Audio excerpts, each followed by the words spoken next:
안녕하세요, 여러분. 반갑습니다. 오늘은 교과서 39쪽 그리고 40쪽에 있는 내용입니다. 그동안 우리 듣도 보도 못한 어려운 개념들에 대해서 공부한다고 많이 힘들었죠. 근데 오늘부터 배울 내용은 조금 어려운 개념보다는 이제 우리가 알고 있는 그런 개념이 많고 좀 쉬운 용어니까 조금 편안한 마음으로 들으면 될 것 같습니다. 우리가 지금 선생님이 동영상을 찍고 이걸 유튜브에 올려서 여러분들이 듣고 과제를 하는 그런 형태로 진행을 하고 있는데, 오늘 우연히 유튜브 분석을 보다가 여러분의 댓글과 그리고 좋아요가 달려 있는 걸 봤습니다. 비록 좋아요가 7개밖에 없었지만 그 멘트를 보니까 기분은 좋더라고요. 우리 칭찬은 고래도 춤추게 한다는데, 여러분들의 그 응원에 힘입어서 오늘도 선생님이 열심히 수업을 진행할 테니까 여러분들도 수업을 열심히 들을 수 있도록 합니다. 그리고 감상평이라든지 이런 게 있다면 남겨주면 선생님이 조금 수업을 변화시키는데 도움이 될 것 같으니까 평들도 해주면 좋을 것 같습니다. 자, 그러면 수업을 진행해 보도록 하겠습니다. 이번 시간에 배울 내용은 사회문화현상의 연구 태도입니다. 태도. 우리 지금까지 사회문화현상이 뭔지에 대해서 배웠고, 그리고 연구 방법에 대해서 배웠고, 그 연구를 하는데 자료를 어떻게 모을까, 자료 수집에 대해서 배웠잖아요.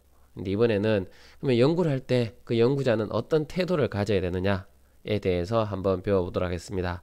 크게 네 가지가 있습니다. 첫 번째, 성찰적 태도. 두 번째, 상대주의적 태도.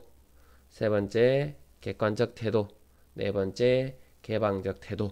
자, 이 네 가지가 연구 태도다라는 걸 기억하시기 바랍니다.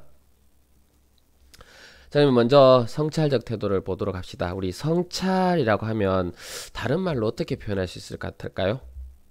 표현할 수 있을까요? 눈치챈 애들이 있을지도 모르겠는데, 반성이라는 다른 말로 우리 표현할 수도 있을 거예요. 그러면 성찰하거나 또는 반성한다는 얘기는 그냥 흘려보내는 게 아니고 다시 한번 생각해 본다라고 생각할 수 있겠죠. 다시 한번 생각해 본다라는 것은, 자, 왜 그럴까?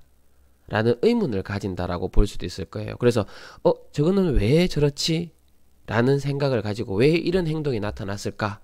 라는 생각을 가지고 내면에 담긴 인과관계 또는 의미를 탐구하는 겁니다. 그래서 겉으로 연구하기보다는 내면에 담겨 있는 내용에 대해서 연구를 할 수 있다는 거예요. 왜? 라고 생각한다는 것 자체가 벌써 조금 더 깊이 파고들어 보겠다라는 그런 태도가 될 수 있겠죠. 그러면 이런 태도는 수동적일까요? 능동적일까요? 그렇죠? 능동적인 태도라 보면 되겠죠. 왜? 라고 생각해 보는 것 자체가 벌써 내가 궁금하다는 얘기니까 적극적이고 능동적인 태도가 될 거고, 그러면 왜? 라고 생각해 봤으면 그거와 관련된 대안도 제시해 볼 수 있겠죠. 내가 적극적으로 참여하는 거니까. 그래서 성찰적 태도는 왜? 라는 생각을 가지고 적극적이고 능동적으로 그리고 내면에 담긴 것을 한번 해보고자 하는 태도라고 볼 수 있습니다. 다음 두 번째, 상대주의적 태도라고 나와 있네요. 자, 상대주의라니까 나가 아니고 나의 상대방의 입장에서 한번 봐야 된다라는 거예요. 자, 우리 옆에 보면 그림이 하나 있는데 누구 같아요? 잘 아는 사람이죠. 달인 김병만.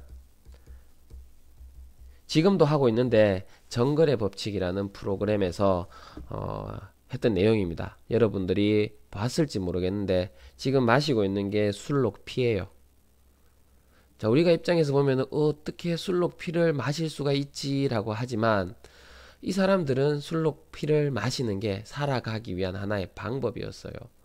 왜냐하면 철분이라든지 이런 게 우리가 살아갈 때 필요한 요소라고 하잖아요. 근데 우리는 그것을 채소나 과일이나 이런 데서 섭취를 많이 해요.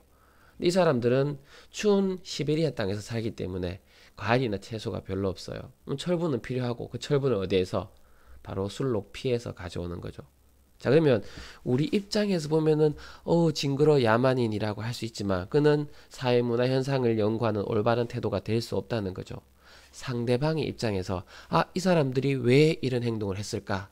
라고 생각해보고 이해하는 태도라고 보면 될 거예요. 그래서 그 현상이 발생한 맥락이나 배경을 바탕으로 이해하고자 하는 태도. 이 말은 특수성, 그 사회의 특수성을 인정해 주겠다라는 태도가 되겠죠. 우리나라도 이 상대주의적 태도라고 하면은 많이 등장하는 소재가 있어요. 바로 개고기 문제. 자, 요즘에는 개고기를 많이 먹지 않아요. 맞죠? 사람들 인식이 많이 바뀌어서. 근데 예전부터 개고기를 먹어왔고 여전히 먹는 사람들이 있어요.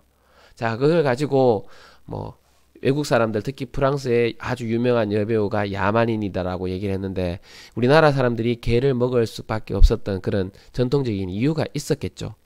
왜냐하면 사람들이 살아가려면은 고기도 먹어야 되는데 우리 주변에 있는 고기를 한번 찾아보니까 소는 뭐 해야 돼요? 일을 해야 돼요. 그래서 쉽게 잡아먹지 못했어요. 아무나 소를 잡으면은 옛날에는 사형에 처하기도 했단 말이에요. 돼지가 전래된 게 오래되지 않았을 거예요. 게다가 사람 먹을 게 없는데 돼지 먹을 게 있었을까요? 닭 잡아먹긴 했지만 씨암탉이라든지 이렇게 알 놓고 하는데 많이 도움을 되다 보니까 쉽게 잡아먹지 못했어요. 고양이 우린 안 잡아먹죠. 그럼 주변에 널려 있는 게 뭐예요? 바로 개죠. 똥개라고 하는. 그래서 여러 가지 배경에 의해서 개고기를 먹게 되었고 지금은 이제 그럴 필요가 없으니까 사람들이 개고기를 먹지 않고 그거에 조금 비난하기도 하는데 그래서 개고기를 먹는 행동 그 자체만으로는 비난을 할 수 없다라는 얘기예요. 마찬가지 정글의 법칙에서 많이 나오는데 어떤 원시 부족들 보면은 원숭이, 골 이런 요리를 해 먹기도 해요. 이유는 그 사람들이 살아가는 방법이에요. 그래서 그걸 가지고 우리 입장에서 보는 게 아니고 상대방에서 입장에서 파악하는 게 필요하다라는 게 상대주의적 태도라고 보면 되겠네요. 자, 다음 세 번째 태도는 객관적 태도입니다. 우리 지금까지 객관적, 주관적이라는 말이 참 많이 나왔었어요. 자, 단점, 우리 자료 수집 방법 할 때 단점으로 많이 나왔던 게 뭐였죠? 주관이 개입될 가능성이 높다라는 거였어요. 주관이 개입된다면은 연구 결과 자체가 벌써 왜곡되고 사람마다 다 다를 수 있을 거니까 그거는 네 연구고 나는 너의 연구를 받아들일 수 없다 이렇게 나올 수 있겠죠. 그래서 필요한 게 어떤 태도냐? 바로 객관적인 태도. 누구나 보면 인정할 수 있는, 누구나 다 그렇게 생각한다면 그건 하나의 법칙이 될 수도 있을 것이고 과학적인 연구가 될 수도 있을 것이고 사람들이 그것을 잘 활용할 수도 있겠죠. 그래서 객관적 태도가 필요한데 객관적 태도는 바로 편견, 누구의, 여기에 추가한다면 연구자의 편견 또는 선입견을 배제하는 태도라고 볼 수 있겠죠. 다음 몇 자적 입장? 우리 3자. 3자라고 한다면은 거기에 깊이 개입되어 있는 사람이 아닌 한 발짝 떨어져 있는 주변인으로서 볼 수 있다는 얘기가 되겠죠. 그래서 3자적인 입장을 가지는 태도. 자, 이런 태도를 가진다면 연구 왜곡을 방지할 수 있겠죠. 자, 우리 주관이 개입된다는 것 자체가 연구자가 하고 싶은 대로 한다는 얘기가 될 거예요. 결국에는 그러면 일반 사람들은 그는 네 생각이고 나는 다르다라고 할 거란 말이에요. 근데 객관적인 태도를 가진다면 그냥 과학적인 원칙에 따라 하게 될 거니까 연구가 왜곡되는 것을 방지할 수 있겠죠. 즉 주관이 개입 안 된다라고 볼 수 있을 거예요. 다음 마지막으로 우리 개방적 태도라고 보면 되겠네요. 개방, 다른 말로 우리 표현한다면 수용한다, 받아들인다 라고 보면 되겠죠. 그래서 내가 무조건 옳다라는 게 아니에요. 왜? 사회는 다양한 사람들이 살고 있고 그 사람들의 생각도 다 다양할 거예요. 근데 내가 무조건 내가 하는 게 옳다라고 한다는 것은 잘못됐다는 거죠. 그 사람의 행동도 옳을 수도 있고 그 사람의 살아가는 방식일 수도 있다는 거예요. 그래서 다양한 가능성의 공존을 인정하는 것. 그래서 공존이에요. 나만이 생각이 옳은 게 아니고 저 사람의 생각도 옳을 수 있고 그 사람의 생각도 나름대로 이유가 있을 수 있다라는 거. 그리고 나의 의견에 대한 비판을 허용할 수도 있어야 된다라는 거. 그리고 자, 우리 경험적으로 검증될 때까지는 가설. 자, 가설은 잠정적인 거다라고 우리 앞에서 했었죠. 잠정적 결론. 확실하지 않은 거예요. 근데 경험적으로 검증이 됐대요. 즉 자료 수집이나 분석을 통해서 얘를 검증을 했어. 그렇다면 이 가설은 진설, 진짜의 하나의 법칙화로 만들어낼 수도 있겠죠. 맞죠? 그때는 하나의 학설이 될 테니까. 그렇지 않을 때는 가설이니까 잘못됐다면 이 가설을 수정할 수도 있는 그런 개방적인 태도가 필요하다라고 볼 수 있을 거예요. 자, 우리 사회 문화 현상을 연구하는 태도 4가지 했던 거 꼭 기억을 하기 바랍니다. 첫 번째 뭐? 성찰적 태도. 두 번째 상대주의적 태도. 세 번째 객관적 태도. 네 번째 개방적 태도. 자, 쉽죠? 이번 시간은 여기까지 하고 우리 다음 시간에 만나도록 합시다.